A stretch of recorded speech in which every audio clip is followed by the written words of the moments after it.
എനിക്കും എൻ്റെ ഉമ്മാക്കും ചോറും സാമ്പാറും മുട്ട പൊരിച്ചതും ഭയങ്കര ഇഷ്ടമാണ്. അപ്പോൾ നമ്മൾ വിചാരിച്ചു ഇന്ന് രാത്രി എന്നാൽ അതാക്കാം. സാമ്പാറിനുള്ള പരിപ്പൊക്കെ വേവിച്ച് അതിൽ പച്ചക്കറിയൊക്കെ ഇട്ട് അതിന് നമുക്ക് കുക്ക് ചെയ്യാൻ വെക്കാം. കുറേ ദിവസമായി ഒരു റെസിപ്പി വീഡിയോ ഒക്കെ ചെയ്തിട്ട് എന്തായാലും കുക്ക് ചെയ്ത് അപ്പോൾ ഒരു മെഴുക്ക് വരട്ടിയുടെ റെസിപ്പി കൂടെ കാണിച്ചു തരാം.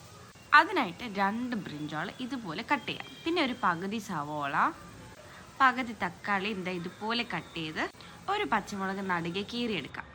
ഇനി ഒരു പാൻ വെച്ച് അതിലേക്ക് എണ്ണ ഒഴിച്ച് കടുകും കറിവേപ്പിലയും നമുക്ക് പൊട്ടിച്ചെടുക്കാം. ഇനി ഇതിലേക്ക് നേരത്തെ കട്ട് ചെയ്ത് വെച്ച വെജിറ്റബിൾസും കൂടെ ചേർത്ത് നമുക്ക് സോട്ട് ചെയ്യാം. ഇതിലേക്ക് ചതച്ച വെളുത്തുള്ളിയും ഉപ്പും കൂടെ ചേർക്കാം നമുക്ക്. എന്നിട്ട് നമുക്കിതൊരു 5 മിനിറ്റ് അടച്ച് വെച്ച് കുക്ക് ചെയ്തെടുക്കാം. അപ്പോൾ നോക്കിയേ, നമ്മുടെ പച്ചക്കറികളൊക്കെ റെഡി ആയിട്ട് വന്നിട്ടുണ്ട്. ഇനി ഇതിലേക്ക് പാകത്തിന് മുളക് പൊടിയും മഞ്ഞൾപ്പൊടിയും കൂടെ ചേർത്ത് ഒരു 3 മിനിറ്റ് കുക്ക് ചെയ്തെടുക്കാം. അപ്പോൾ നമ്മുടെ ബ്രിഞ്ചോൾ മെഴുക്ക് വരട്ടി ഇവിടെ റെഡി ആയിട്ടുണ്ട്. ഇനി നമുക്കിത് മാറ്റി വെച്ചിട്ട് മുട്ട ഓംലേറ്റ് ആക്കി എടുക്കാം.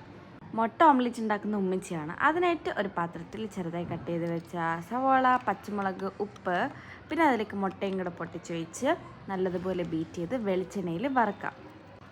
കുക്കായി വരുമ്പോൾ നമുക്ക് മറിച്ചിട്ടിട്ട് നമ്മുടെ പ്ലേറ്റിലേക്ക് മാറ്റാം. നേരത്തെ കുക്ക് ചെയ്യാൻ വെച്ച സാമ്പാർ ഇവിടെ റെഡി ആയിട്ടുണ്ട്. അപ്പോൾ ഞാനും ഉമ്മായി നല്ലൊരു മീൽ കഴിച്ചിട്ട് വരാവേ.